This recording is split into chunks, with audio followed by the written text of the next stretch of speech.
ఆశ్చర్యం, సంతోషం. కాదే డొర్నకల్లో కొంతమంది అనుకుంటారు కొంతలో మిస్ అయింది ఏదో అని అంటారు. అది ఎంతవరకు నిజం? మంత్రి పదవి వచ్చేది డిప్యూటీ స్పీకర్ వరకు అదైందని. అంటే వాస్తవంగా గత తెలంగాణ ఉమ్మడి రాష్ట్ర చరిత్రలో కానీ తెలంగాణ చరిత్రలో డిప్యూటీ స్పీకర్ కానీ స్పీకర్ కానీ దళిత గిరిజన తెగలకు ఇచ్చిన చరిత్ర లేదు. సరే, ఒక ఎత్తుకు ఇప్పుడు మన ప్రసాద్ అన్న గారు స్పీకర్ కావడం, అదేవిధంగా ఒక గిరిజన అభ్యర్థిగా నాకు డిప్యూటీ స్పీకర్ రావడం అనేది ఒక చరిత్ర. ఇది భవిష్యత్తులో కూడా చరిత్రలో నిలిచిపోద్దని నేను అనుకుంటున్నా. మంత్రులు అందరూ అవుతారు, మంత్రులు ఎవరైనా అవుతారు, కానీ స్పీకర్ డిప్యూటీ స్పీకర్లు చాలామంది కాలేరు. కాబట్టి ఆ పదవికి ఒక వన్నె తెచ్చే విధంగా తప్పకుండా నేను కూడా దానికోసం ఆలోచిస్తున్నా, కష్టపడి. అంటే రాజ్యాంగంలో కూడా పెద్ద పదవట కదని ఇది, ప్రోటోకాల్లో కానీ అన్నిట్లో. అవును, కాన్స్టిట్యూషనల్ పొజిషన్ కాబట్టి అన్ని పార్టీల నాయకులను అందరినీ గౌరవిస్తూ, మరి అందరి మనోగతాన్ని కూడా గౌరవిస్తూ నేను సభ నిర్వహించే ఒక మహత్తరమైన భాగ్యం నాకు కల్పించింది. ఇంత పెద్ద కాంగ్రెస్ పార్టీలా అంటే అన్ని సామాజిక వర్గాలను తీసుకురావాలి, ఈ మంత్రివర్గంలో కూర్పు తీసుకురావాలని తీసుకువచ్చి ప్రతి ఒక్కరికి, అంటే అన్ని సామాజిక వర్గాలు ముఖ్యంగా, ఎందుకంటే బీసీ సంబంధించినటువంటి ఎస్సీ ఎస్టీ సంబంధించిన ప్రతి ఒక్కరిని అంటే చేసింది. అంటే దీన్ని ఎట్లా చూడవచ్చు అసలు? అంటే ముఖ్యమంత్రి ఇలాంటి నిర్ణయం తీసుకున్న దాంట్లో ఢిల్లీ పెద్దల ఒత్తిడి ఉందంటారా, లేకపోతే ముఖ్యమంత్రి తీసుకోవాలని తీసుకున్నారా?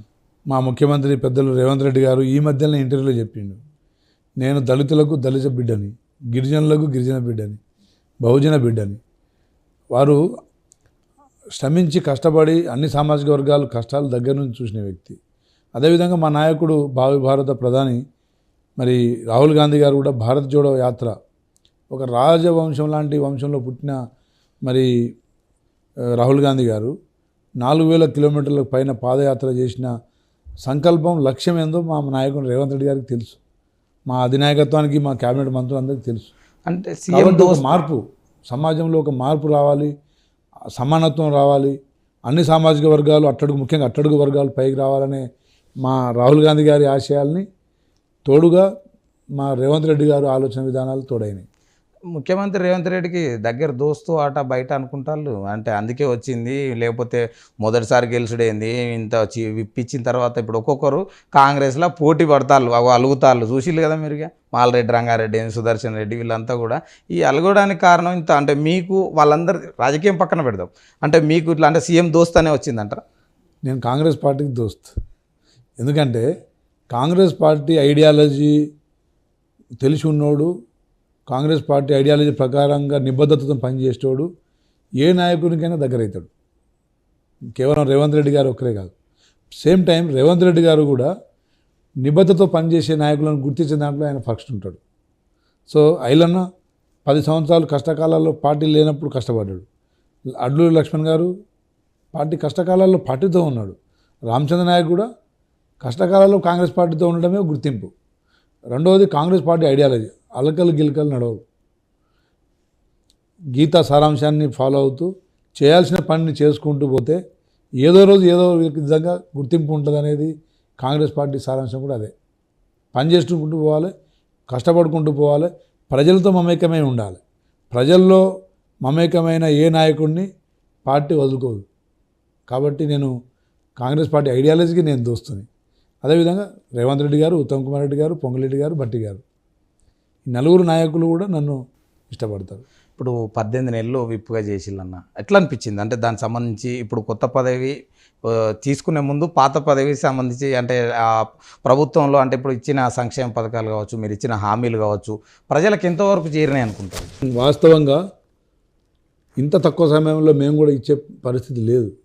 అయినా ప్రభుత్వ యంత్రాంగం మొత్తం, ముఖ్యమంత్రితో సహా అహర్నిశలు ప్రతి నిమిషం ప్రజా సంక్షేమం కోసం ఆలోచించి, మరి వాళ్ళు కొంత ఆర్థిక వెసులుబాటు లేకపోయినా మరి దాన్ని ప్రజలకు ఇచ్చిన మాట తప్పొద్దని చెప్పేసి దుబారా ఖర్చులు కానీ, అవినీతి కానీ అన్నీ తగ్గించి ఈరోజు ప్రజలకు ఫలాలు అందించే దాంట్లో ప్రభుత్వం నిజంగా సక్సెస్ అయింది. నిజంగా ఈరోజు కేసీఆర్ ప్రభుత్వమే ఉండుంటే ఒక్కసారి ఆలోచించుకోండి, కేసీఆర్ ప్రభుత్వమే మూడోసారి వచ్చి ఉంటే హైదరాబాద్ ఆస్తులు మొత్తం తాకట్టు పెట్టో లేకపోతే కొల్లగొట్టో అమ్మో ప్రభుత్వం నడిపించేటోడు. మీరు ప్రభుత్వం ఇంకో 6 నెలలు అయిపోతుండనగానే ఓఆర్ఆర్ అమ్మేసిండు, లిక్కర్ టెండర్లు అమ్మేసిండు. ఇక గెలిచి ఉంటే ఇక ఇంకేమో ఒకసారి చూడండి. లాస్ట్కు మన మనసులో కిడ్నీలు కూడా అమ్ము. శ్రీలంక లాగా అయ్యే పరిస్థితి ఉంది. ప్రగతి భవన్లో కేసీఆర్ బెడ్రూమ్లో మన జనాలు పోయి మరి దౌర్జన్యంగా మరి ఒక తిరుగుబాటుకు దారితీసేది. సో అలాంటి పరిస్థితి నుండి ఈరోజు వారు చేసిన గాయాలని మానుస్తూ, వారు చేసిన ఆర్థిక దోపిడీని కూడా సరిచేస్తూ ప్రజలకు ఫలాలు అందిస్తున్నామంటే అది మా నాయకుడు రేవంత్ రెడ్డి గారి గొప్పతనం. రామచంద్ర అన్న, మరి కేటీఆర్ ఎప్పటికీ ప్రభుత్వం మీద ఎప్పటికీ అంటూనే ఉంటాడు. ఇంతంటే ప్రజలకు ఇచ్చినటువంటి ఏ హామీలు నెరవేర్చకుండా మేము పాలించినాం 10 ఏళ్ళల్లో మా గురించి మాట్లాడడం తప్ప కాంగ్రెస్ ఏం చేసిందో చెప్పు. అది తనకున్న అహం, గర్వం. వాస్తవంగా దోపిడీ చేసిన వాళ్ళు వారి కుటుంబ సభ్యులే. దాంట్లో ఆ పార్టీలో కూడా మూడో వ్యక్తి ఎవరు? ఒక ఈటల రాజేందర్ కొంచెం బయటకు వస్తుంటే నొక్కేసారు. సో అహం అనేది పెరిగినప్పుడు ఆ కంటికి ఏది కనబడదు, ఆ చెవులకు ఏది వినబడదు. వారు మసిపూసి మారేడుకాయలు చేసుకుంటూ 10 సంవత్సరాలు పథకాల పేర్లు చెప్పారు తప్ప పథకాలు ఇక్కడ అందించలే. కానీ ఈరోజు తెలంగాణ సామాజికం, అన్ని సామాజిక వర్గాలు, అన్ని రంగాల్లో అన్ని విధాలుగా ఉద్యోగస్తులకు మొదటి రోజు జీతం ఇస్తున్నామండి. వాళ్ళు 20 తారీఖు దాకా ఇవ్వకపోయేది.